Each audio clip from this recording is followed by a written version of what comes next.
नमस्कार। आज के इस वीडियो में हम डबल फर्टिलाइजेशन और ट्रिपल फ्यूजन या हिंदी में कहें तो द्विनिषेचन और त्रिसलयन के बारे में आवश्यक जानकारी प्राप्त करेंगे। तो आइए शुरुआत करते हैं द्विनिषेचन से, डबल फर्टिलाइजेशन से। सबसे पहले हम यह जान लें कि द्विनिषेचन या डबल फर्टिलाइजेशन आवृतबीजी पादपों एंजियोस्पर्मिक प्लांट्स का एक विशिष्ट लक्षण है। ये फ्लावरिंग प्लांट्स का एक स्पेशल कैरेक्टर है जो सिर्फ आवृतबीजी पादपों में ही पाया जाता है। सबसे पहले नवाशीन नामक वैज्ञानिक ने 1898 में फ्रिटिलेरिया और लिलियम नामक पादप में इस क्रिया को देखा। डबल फर्टिलाइजेशन है क्या? मोटे मोटे तौर पे पहले हम समझ लें कि भ्रूण कोश, जिसको हम एम्ब्रायोसैक कहते हैं, में मौजूद द्वितीयक केंद्रक और अंड कोशिका पराग कण की परागनाल द्वारा बीजांड में मुक्त किए गए दो नर युग्मकों से क्रमशः संलयित होती है। इसी क्रिया को द्विनिषेचन कहते हैं। देखिए, इस डायग्राम को अगर हम देखें तो ये एक स्त्री केसर का एक कार्पल का डायग्राम है, जिसमें ये फूली हुई जो संरचना आप देख रहे हैं ये एक अंडाशय या ओवरी का स्ट्रक्चर है, जिसके अंदर ये गोल संरचना पाई जाती है जिसको हम बीजांड या ओव्यूल कहते हैं। और इसी बीजांड के अंदर ये पिंक रंग की संरचना आपको दिखाई दे रही है, जिसको हम एम्ब्रायोसैक या भ्रूणकोश के नाम से जानते हैं। इस भ्रूणकोश में एक द्वितीयक केंद्रक होता है और एक अंड कोशिका पाई जाती है। स्त्री केसर की टिप पर ये आप एक संरचना देख रहे हैं जो एक अंकुरित परागकण की है, जिससे एक परागनाल स्त्री केसर के वर्तिका से होते हुए अंडाशय तक जाती है और अंडाशय से होते होते ये इस बीजांड के अंदर प्रवेश करती है। बीजांड के अंदर प्रवेश करके इस परागनाल में मौजूद ये जो दो नर युग्मक आप देख रहे हैं, इनमें से एक नर युग्मक भ्रूण कोश के द्वितीयक केंद्रक के साथ संलयित हो जाता है और एक नर युग्मक अंड कोशिका के साथ संलयित हो जाता है। तो यहाँ पे अगर आप देखें तो दो संलयन हुए, एक नर युग्मक और द्वितीयक केंद्रक के बीच, एक नर युग्मक और अंड कोशिका के बीच। तो यहाँ पे दो संलयन हुए, इसलिए इसको हम द्विनिषेचन कहते हैं। द्विनिषेचन को विस्तार पूर्वक समझने के लिए सबसे पहले हम भ्रूण कोश की संरचना और परागकण की संरचना के बारे में आवश्यक जानकारी हासिल करेंगे। तो आइए सबसे पहले अध्ययन करते हैं भ्रूण कोश के बारे में कि ये भ्रूण कोश कहाँ पाया जाता है और इसकी संरचना किस प्रकार की होती है। तो सबसे पहले हम बात करते हैं भ्रूण कोश पाया कहाँ जाता है, ये एम्ब्रायोसैक कहाँ पाया जाता है। तो देखिए, एम्ब्रायोसैक पाया जाता है अंडाशय के बीजांड के भीतर। ये जो संरचना दिखाई दे रही है ये एक स्त्री केसर की है, जिसका सबसे निचला भाग जो फूला हुआ भाग है इसको हम क्या कहते हैं? अंडाशय। इस अंडाशय के अंदर जो दाने रूपी संरचना है ये ब्राउन रंग में जो दिखाई गई है इसको कहते हैं हम क्या? बीजांड, ओव्यूल। और इस बीजांड के अंदर ये जो पिंक कलर की संरचना दिखाई गई है ये कहलाता है आपका भ्रूण कोश, या जिसको हम एम्ब्रायोसैक कहते हैं। ये जो एम्ब्रायोसैक आप देख रहे हैं भ्रूण कोश, इसमें 7 कोशिकाएं और 8 केंद्रक पाए जाते हैं। अर्थात ये जो भ्रूण कोश है एम्ब्रायोसैक, या जिसको हम फीमेल गैमेटोफाइट भी कह सकते हैं, मादा युग्मकोद्भिद भी कह सकते हैं, तो ये कैसी संरचना है? यह 7 कोशिका युक्त और 8 केंद्रक युक्त संरचना है। तो पहले हम इसको अध्ययन कर लेते हैं कि ये 7 कोशिका युक्त और 8 केंद्रक युक्त तो कैसे है। एक मैग्नीफाइंग डायग्राम में आपको दिखा रहा हूं, ये इसी भ्रूण कोश का एक बड़ा डायग्राम आपके समझाने के लिए बनाया गया है। हम इसमें पहले अध्ययन करते हैं कि ये भ्रूण कोश किस प्रकार से 7 कोशिकीय और 8 केंद्रक युक्त कैसे है। तो सबसे पहले हम बात करते हैं कि ये कैसे 7 कोशिका युक्त है। देखिए, भ्रूण कोश में सबसे टिप पर आपको ये प्रतिध्रुवीय कोशिकाएं दिखाई दे रही हैं, जो संख्या में कितनी है? 3। अगर आप देखें, एक प्रतिध्रुवीय कोशिका, 2 प्रतिध्रुवीय कोशिका और 3 प्रतिध्रुवीय कोशिका। तो आपको पता होना चाहिए कि एक भ्रूण कोश के अंदर 3 प्रतिध्रुवीय या 3 एंटीपोडल सेल्स पाई जाती है। बीच में जो ये आपको कोशिका दिखाई दे रही है ग्रीन कलर से, ये कोशिका क्या कहलाती है? केंद्रीय कोशिका, जो संख्या में कितनी है? 1 है। नीचे आप आइए, जो ब्लू कलर से आपको दिखाई दे रही हैं, इसको कहते हैं हम अंड समुच्चय, जो नीले कलर से दिखाया गया है। इस अंड समुच्चय में एक कोशिका आपको ये दिखाई दे रही है, जिसको हम क्या कहते हैं? अंड कोशिका, जो संख्या में कितनी है? 1। और सहायक कोशिका देखिए कितनी संख्या में है? एक ये है सहायक कोशिका और एक ये है सहायक कोशिका। तो सहायक कोशिका संख्या में कितनी है आपकी? 2। तो कुल मिला के आप देखिए कोशिका कितनी हो रही है? नंबर 3 कोशिका कितनी है? प्रतिध्रुवीय कोशिका, एक कोशिका कौन सी है, केंद्रीय कोशिका, और एक कोशिका कौन सी है, अंड, और दो कौन सी है, सहायक कोशिकाएं। तो आप जोड़िए 3, 4, 5, 6, 7। तो इस प्रकार से ये जो भ्रूण कोश है ये कितनी कोशिकीय होता है, 7 कोशिकीय। 3 प्रतिध्रुवीय कोशिका, 3 अंड समुच्चय जिसमें एक अंड कोशिका और 2 सहायक कोशिकाएं हैं, 3 और 3 6, और एक क्या हो गई, केंद्रीय कोशिका। तो इस प्रकार से जो आपका भ्रूण कोश होता है उसमें कितनी कोशिकाएं होती हैं, कितनी कोशिकाएं हैं आपकी, 7 कोशिकाएं। अब हम बात करते हैं कि इस भ्रूण कोश में 8 केंद्रक, जो 8 न्यूक्लियस कहे जाते हैं, 8 केंद्रक कैसे हैं। तो देखिए सबसे पहले हम बात करते हैं प्रतिध्रुवीय कोशिका की। प्रतिध्रुवीय कोशिका में कितने केंद्रक हैं आपके, 3 केंद्रक हैं, नंबर 1, नंबर 2 और नंबर 3, 3 केंद्रक हो गए। फिर आप आइए केंद्रीय कोशिका में। देखिए केंद्रीय कोशिका में कितने ध्रुवीय केंद्रक हैं, 2, एक ध्रुवीय केंद्रक ये है और एक ध्रुवीय केंद्रक आपका ये है। तो कितने ध्रुवीय केंद्रक हो गए इसमें, 2 ध्रुवीय केंद्रक हो गए। फिर आप आइए अंड कोशिका में। अंड कोशिका में देखिए आप, एक ये केंद्रक है, तो अंड कोशिका में कितना केंद्रक हो गया, 1, और सहायक कोशिकाएं कितने केंद्रक हैं, एक इस सहायक कोशिका का केंद्रक हो गया और एक इस सहायक कोशिका केंद्रक हो गया। तो सहायक कोशिका में कितने केंद्रक हो गए, 2। तो अगर हम काउंट करें तो 3, 4, 5, 6 और 7, 8। तो अगर आप देखें तो एक भ्रूण कोश के अंदर 8 केंद्रक पाए जाते हैं। दोबारा समझ लीजिए, 3 केंद्रक कहाँ होंगे, प्रतिध्रुवीय कोशिकाओं में, 2 ध्रुवीय केंद्रक कहाँ होंगे, केंद्रीय कोशिका में, एक केंद्रक कहाँ है, अंड कोशिका में, और 2 केंद्रक कहाँ हैं, सहायक कोशिकाओं में। तो इस प्रकार से टोटल 8 केंद्रक पाए जाते हैं। तो ये ध्यान रखिए कि एक भ्रूण कोश जिसको हम फीमेल गैमेटोफाइट भी कहते हैं, उसमें 7 कोशिकाएं और कुल 8 केंद्रक पाए जाते हैं। ये बहुत इंपॉर्टेंट है और अक्सर कंपटीशंस में पूछा जाता है कि एम्ब्रायो सैक में कितने केंद्रक होते हैं या कितनी कोशिकाएं होती हैं। तो ये हमें पता होना चाहिए कि इसमें कितनी कोशिकाएं होती हैं, 7 कोशिकाएं होती हैं, और केंद्रक कितने होते हैं, 8 केंद्रक होते हैं। ध्यान रहे, भ्रूण कोश अगुणित गुरु बीजाणु से बनी संरचना है, अतः इसके अंदर मौजूद सभी केंद्रक अगुणित होते हैं। देखिए ये बात ध्यान हमें रखनी है कि जब हमने गुरु बीजाणु जनन के बारे में पढ़ा था, तो गुरु बीजाणु जनन के अंतर्गत हमें पता है कि एक गुरु बीजाणु जो कैसी संरचना है, अगुणित संरचना है, जिसमें गुणसूत्रों की संख्या क्या होती है, हैप्लॉइड होती है, अगुणित होती है। यही गुरु बीजाणु विकसित होकर के बनाता है क्या, भ्रूण कोश। तो स्वाभाविक सी बात है कि जब एक गुरु बीजाणु जिसमें गुणसूत्रों की संख्या क्या है, n है, उससे आपका क्या बनता है, भ्रूण कोश बनता है।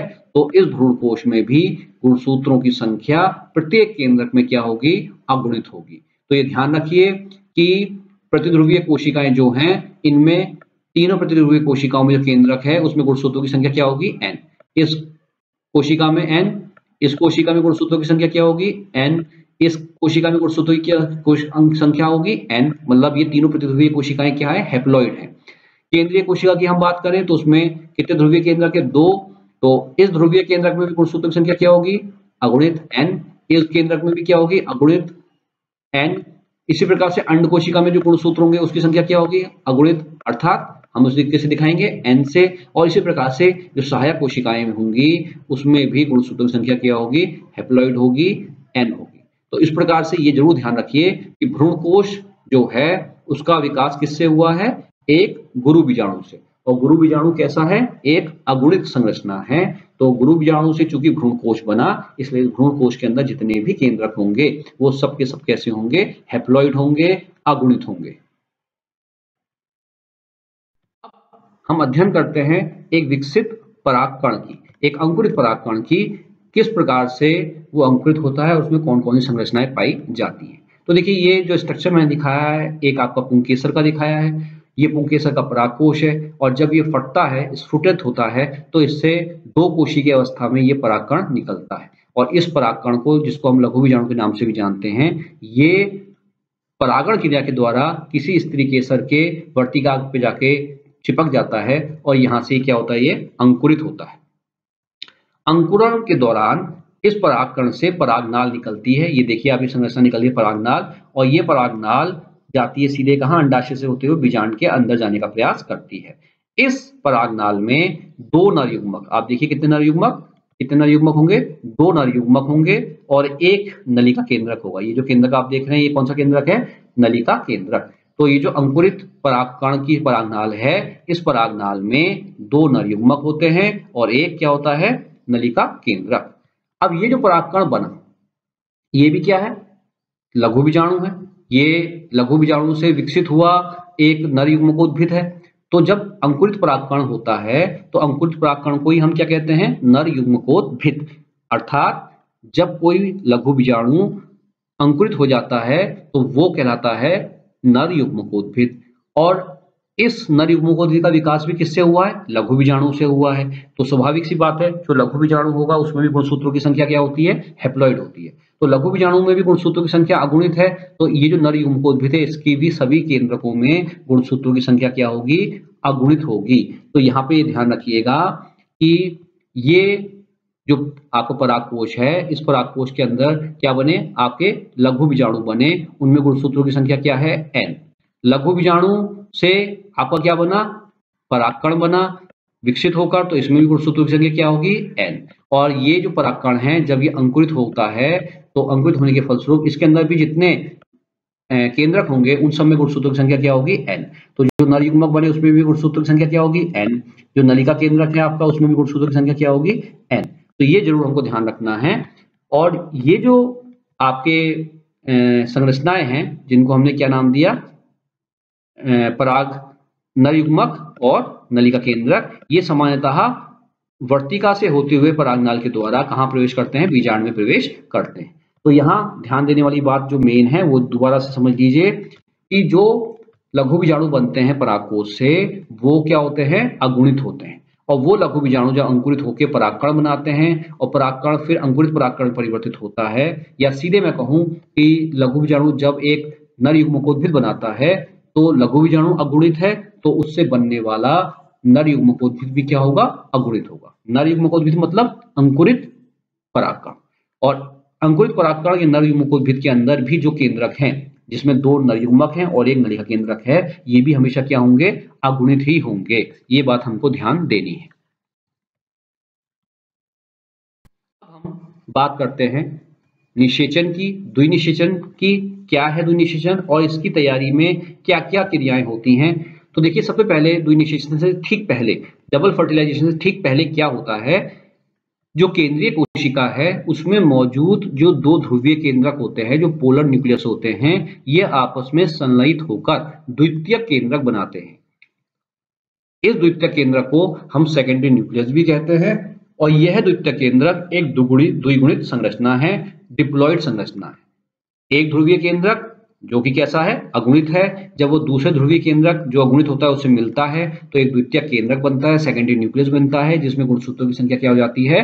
2n। क्यों हो जाती है 2n? क्योंकि ये 2 अगुणित केंद्रकों के मिलने से बनी संरचना है, तो इसमें गुणसूत्रों की संख्या क्या हो जाती है? 2n हो जाती है, डिप्लॉइड हो जाती है। आइए डायग्राम के माध्यम से हम इसे समझते हैं। देखिए, ये जो कोशिका है बीच में, ये क्या थी? आपकी केंद्रीय कोशिका। और इसमें ये 2 केंद्रक आपको दिखाई दे रहे हैं जिनको हम क्या कहते हैं? ध्रुवीय केंद्रक कहते हैं।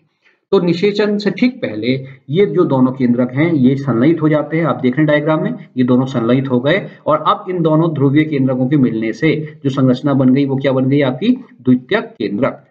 यहाँ पे ये भी आपको ध्यान रखना है कि ध्रुवीय केंद्रक में गुणसूत्रों की संख्या क्या थी? n। दोनों ध्रुवीय केंद्रक में गुणसूत्रों की संख्या क्या थी? n।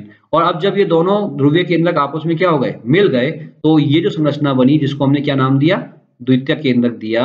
इसमें n और n एक ध्रुवीय केंद्रक और n एक ध्रुवीय केंद्रक। अब ये दोनों आपस में क्या होगा? संलयित हो गए। तो ये संरचना जो बन गई जिसको हमने क्या कहा? द्वितीयक केंद्रक। इसमें गुणसूत्रों की संख्या क्या हो जाएगी? 2n। तो ये ध्यान रखना है कि द्वितीयक केंद्रक जो है इसमें गुणसूत्रों की संख्या क्या होगी? 2n होगी। ये एक कैसी संरचना है? डिप्लॉइड संरचना है।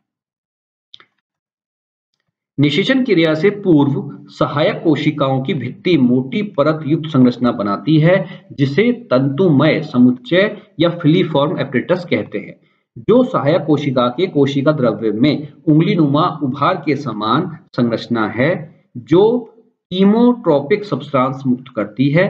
यह परागनाल को सहायक कोशिका की ओर आकर्षित करता है, जिस कारण परागनाल किसी एक सहायक कोशिका से होकर भ्रूण कोश में प्रवेश करती है। देखिए, द्विनिषेचन से ठीक पहले एक और बहुत बड़ा परिवर्तन होता है और वो परिवर्तन होता है किसमें? सहायक कोशिकाओं में।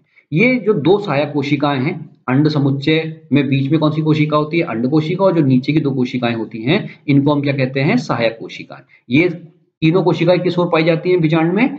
बीजांड द्वार की ओर पाई जाती हैं। तो ये जो दो सहायक कोशिकाएं होती हैं, निषेचन से पहले ये एक मोटी भित्ति युक्त संरचना बनाती हैं जिसको हम क्या कहते हैं? तंतुमय समुच्चय। आप इस डायग्राम में देखिए, ये दो सहायक कोशिकाएं आपको दिखाई दे रही हैं, इन्होंने अंदर ये संरचना बना ली है जो आपको दिखाई दे रही होगी, ये वाली संरचना। ये संरचना कहलाती है तंतुमय समुच्चय। अगर इस डायग्राम में मैं आपको बनाने का प्रयास करूं तो आप देखिएगा कि ये सहायक कोशिकाएं हैं। इन सहायक कोशिकाओं ने इस प्रकार से अपने अंदर संरचना बना ली इस प्रकार से, और ऐसे इस समुच्चय ने, इस सहायक कोशिका ने अपने अंदर संरचना बना ली। तो ये जो दो संरचनाएं बनी हैं, इन दो संरचनाओं को हम कहते हैं तंतुमय समुच्चय। और ये जो संरचना बनी किसमें? सहायक कोशिका में बनी। ये कैसी दिखाई दे रही है आपको? उंगली नुमा उभार के रूप में दिखाई दे रही है। तो इन दो सहायक कोशिकाओं के अंदर ही मोटी संरचना युक्त ये दो संरचनाएं आपको दिखाई दे रही है जिनको हमने कहा तंतुमय संरचनाएं। इनमें उभार, उंगली नुमा उभार है, और ये संरचनाएं पाई कहाँ जा रही हैं? इन्हीं सहायक कोशिकाओं के कोशिका द्रव्य के अंदर ये संरचनाएं पाई जा रही है। इन दो संरचनाओं का काम क्या है? ये इमोट्रोपिक सब्सटेंस निकालती हैं, एक रासायनिक पदार्थ निकालती हैं, और ये रासायनिक पदार्थ क्या करता है? परागनाल को इन कोशिकाओं की ओर क्या करती है? आकर्षित करता है। कहने का मतलब यह है कि जब परागनाल आएगी, मान लीजिए ये परागनाल आपकी आ रही है, तो जब ये परागनाल आएगी तो ये परागनाल किस ओर आकर्षित होगी? इन सहायक कोशिकाओं की ओर ये परागनाल क्या होगी? आकर्षित होगी। और ये प्रयास किया जाएगा कि ये परागनाल जो है सहायक कोशिकाओं की ओर आकर्षित तो हो ही हो, साथ साथ किसी एक सहायक कोशिका से होकर के ही भ्रूणकोश में प्रवेश करे। तो ये जो दोनों संरचनाएं बनी जिनको हमने तंतुमय समुच्चय कहा, इस समुच्चय का काम क्या है कि ये इस परागनाल को प्रयास करेंगे कि इस परागनाल को कहां से प्रवेश कराएं? अपने अंदर से। तो ये दोनों तंतुमय संरचनाएं रासायनिक पदार्थ निकालेंगी। ये रासायनिक पदार्थ क्या करेगा? इस परागनाल को आकर्षित करेगा, और जिस कारण से परागनाल या तो इस सहायक कोशिका के अंदर प्रवेश करेगी या इस सहायक कोशिका के अंदर प्रवेश करेगी। यहां ध्यान रखिएगा कि परागनाल सहायक कोशिका के आगे नहीं जाती। ये जो परागनाल जाएगी ये सहायक कोशिका के अंदर नहीं जाएगी, सहायक कोशिका में ही अपने पदार्थ को छोड़ेगी। अब देखिए आगे क्या होता है। अंकुरित जो परागनाल है, जैसा मैंने अभी आपको बताया था, जो अंकुरित परागनाल होगी, परागकण होगा, उसकी जो परागनाल होगी वो किसकी ओर आकर्षित होगा? इन तंतुमय समुच्चय की ओर आकर्षित होगा, और जिस कारण से ये परागनाल अपने पदार्थ को किसी एक सहायक कोशिका द्रव्य में मुक्त कर देगी। आप डायग्राम में देखिए, ये परागनाल आ रही है, इन तंतुमय समुच्चयों ने क्या किया? रासायनिक पदार्थ का श्रावण किया, जिसके कारण से ये परागनाल अब क्या करेगी? या तो इस सहायक कोशिका की ओर आकर्षित होगी या इस सहायक कोशिका की ओर आकर्षित होगी, और अपने अंदर का जो पदार्थ है, इस पदार्थ में क्या है? एक तो ये नलिका केंद्रक है, और दो क्या है? नरयुग्मक। तीनों की तीनों संरचनाएं क्या है? हैप्लॉइड है, अगुणित है। एक नलिका केंद्रक और दो नरयुग्मक। ये तीनों हैप्लॉइड संरचनाओं को अपने कोशिका द्रव्य के साथ ये परागनाल कहां छोड़ देगी? या तो इस सहायक कोशिका के कोशिका द्रव्य में छोड़ देगी या इस सहायक कोशिका के कोशिका द्रव्य में छोड़ देगी। सहायक कोशिका के कोशिका द्रव्य में मुक्त होते ही परागनाल का नलिका केंद्रक नष्ट हो जाता है। अब देखिए, जैसे ये परागनाल अपने रासायनिक पदार्थ को, अपने पूरे पदार्थ को इन सहायक कोशिका में छोड़ती है, तो क्या छोड़ेगी? एक तो कोशिका द्रव्य, एक नलिका केंद्रक और दो नरयुग्मक। तो जैसे ये पदार्थ इन सहायक कोशिकाओं के अंदर आता है, ये जो नलिका केंद्रक है आपका, ये नलिका केंद्रक क्या हो जाता है? नष्ट हो जाता है। सहायक कोशिका के अंदर आते ही नलिका केंद्रक क्या होता है? नष्ट हो जाता है। इस डायग्राम में आप देखिए, ये पदार्थ इस सहायक कोशिका के अंदर आ गया, ये जो नलिका केंद्र की जो लाल रंग से दिखाया गया, ये क्या हो गया? नष्ट हो गया। और ये जो दो नरयुग्मक हैं, ये दो नरयुग्मक आपको दिखाई दे रहे हैं इस सहायक कोशिका के अंदर। देखिए, ये दो ग्रीन संरचना आपको दिखाई दे रही है, ये क्या है? नरयुग्मक। तो परागनाल ने क्या किया? अपना रासायनिक पदार्थ इस सहायक कोशिका के अंदर छोड़ा। इस पदार्थ के अंदर छोड़ते ही ये नलिका केंद्र क्या हो गया? नष्ट हो गया। और ये दोनों जो नरयुग्मक हैं अब इस सहायक कोशिका के अंदर आपको दिखाई दे रहे हैं। सहायक कोशिका के अंदर ये नरयुग्मक क्या हो गए? मुक्त हो गए हैं। ये ध्यान रखना है हमको कि परागनाल किसी भी दशा में सहायक कोशिका के आगे भ्रूणकोश में नहीं बढ़ती। जैसा मैंने आपको पहले भी बताया, इस परागनाल की जो बाउंड्री है वो ये सहायक कोशिका है। किसी भी दशा में ये परागनाल इस सहायक कोशिका के आगे की ओर नहीं बढ़ेगी। अगर मैं आपको डायग्राम से दिखाने का प्रयास करूं तो ये जो परागनाल है आपकी, ये परागनाल ज्यादा से ज्यादा यहाँ तक बढ़ेगी, इस सहायक कोशिका तक बढ़ेगी या फिर इस सहायक कोशिका तक बढ़ेगी। इसके आगे का जो इलाका है, इस इलाके पे ये परागनाल नहीं बढ़ेगी। तो ये ध्यान रखना है कि परागनाल कहाँ तक जाती है, सहायक कोशिका तक। ये कंपटीशन में पूछा भी जाता है, तो ध्यान दीजिएगा कि परागनाल सहायक कोशिका के आगे भ्रूणकोश में नहीं बढ़ती। अब आपके जो दोनों नरयुग्मक हैं वो कहाँ आ चुके हैं, सहकोशिका में आ चुके हैं, और अब ये सहकोशिका से भ्रूणकोश की केंद्रीय कोशिका में प्रवेश करते हैं। अब ये जो दोनों नरयुग्मक हैं ये सहकोशिका में आ गए। अब ये क्या करेंगे, भ्रूणकोश के अंदर प्रवेश करेंगे, और भ्रूणकोश के अंदर सबसे बड़ी कोशिका क्या है आपकी, ये केंद्रीय कोशिका। तो ये दोनों नरयुग्मक अब क्या करेंगे, आगे बढ़ेंगे, किस ओर बढ़ेंगे, भ्रूणकोश के अंदर की ओर बढ़ेंगे। तो मैं अगर डायग्राम में दिखाऊं तो मान लीजिए ये एक केंद्रक है नरयुग्मक, ये अंदर बढ़ गया, और जो दूसरा नरयुग्मक ये भी क्या होता है, अब अंदर बढ़ेगा। अब क्या होता है, अब देखिए दोनों नरयुग्मक, अगर आप डायग्राम में देखेंगे, जो डायग्राम मैंने यहाँ रिप्रेजेंट किया है उसमें आप देखिए दोनों नरयुग्मक, एक नरयुग्मक ये है अगुणित और एक नरयुग्मक ये है, ये दोनों कहाँ गए हैं, हम केंद्रीय कोशिका में आ गए हैं या भ्रूणकोश के अंदर आ चुके हैं। अब दोनों नरयुग्मकों में से जो पहला नरयुग्मक है वो द्वितीय केंद्रक के साथ जुड़कर त्रिक संलयन करता है। देखिए बहुत इंपॉर्टेंट चीज आ गई है, त्रिक संलयन मतलब ट्रिपल फ्यूजन। ट्रिपल फ्यूजन या त्रिक संलयन के बारे में एग्जाम्स में क्वेश्चन पूछे जाते हैं। तो क्या है त्रिक संलयन, जो दो नरयुग्मक आपके भ्रूणकोश में आए उनमें से पहला नरयुग्मक क्या करता है, द्वितीय केंद्रक के साथ जुड़ त्रिक संलयन करता है।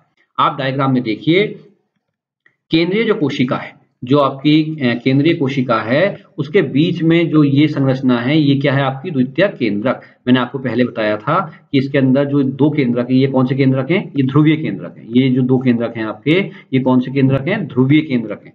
ये पहले आपको बता दिया गया है कि ये जो दो केंद्रक आपके केंद्रीय रिक्तिका में थे ये दोनों ध्रुवीय केंद्रक थे। दोनों में गुणसूत्रों की संख्या क्या थी, हैप्लॉइड थी, Nn थी, और ये दोनों केंद्रक आपस में जुड़ करके क्या बनाते हैं, द्वितीय केंद्रक बनाते हैं। और द्वितीय केंद्रक नाम से ही है द्वितीय केंद्रक, क्योंकि ये दो ध्रुवीय केंद्रक से मिलकर के बना है, अतः द्वितीय केंद्रकों में गुणसूत्रों की संख्या क्या होगी, 2n होगी। ये मैं आपको पहले भी बता चुका हूं, दोबारा से आपको रिवाइज कर रहा हूं कि जो द्वितीय केंद्रक बना किससे बना, दो ध्रुवीय केंद्रक के मिलने से, और इस कारण से इसमें गुणसूत्रों की संख्या क्या है आपकी, 2n। तो अब क्या होता है त्रिक संलयन में, क्या होता है कि ये जो नरयुग्मक है आपका, जो पहला नरयुग्मक है, ये इस द्वितीय केंद्रक के साथ क्या होता है, संलयित हो जाता है, जुड़ जाता है, और इसी संरचना को या इसी क्रिया को हम त्रिक संलयन या त्रिसंलयन कहते हैं। त्रिक मतलब तीन, संलयन मतलब जुड़ना, तीन केंद्रकों का जुड़ना, तीन केंद्रकों के जुड़ने की क्रिया को ही हम त्रिक संलयन कहते हैं। आप अगर इस डायग्राम में देखें तो द्वितीय केंद्रक में पहले से कितने केंद्रक थे, दो केंद्रक थे, दो ध्रुवीय केंद्रक थे, एक ध्रुवीय केंद्रक ये और एक ध्रुवीय केंद्रक ये। द्वितीय केंद्रक में पहले से ही दो ध्रुवीय केंद्रक थे, और अब इसमें तीसरा केंद्रक क्या जुड़ गया, नरयुग्मक का। तो अब ये जो तीन पूरी संरचना बन जाएगी, इसमें कितने केंद्रक हो जाएंगे, तीन केंद्रक हो जाएंगे, अर्थात 3n। तो तीन केंद्रक जुड़ गए, इसलिए हमने इस क्रिया को क्या कहा, त्रिक संलयन। अब जो दूसरा नरयुग्मक है वो अंड कोशिका के साथ संलयित होता है।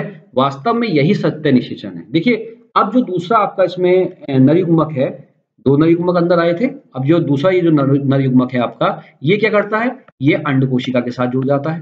मैंने आपको पहले भी बताया था कि ये जो पूरा आपका भ्रूणकोश है ये कैसी संरचना है, अगुणित संरचना है, हैप्लॉइड संरचना है, क्योंकि किससे बनी है, गुरु बीजाणु से।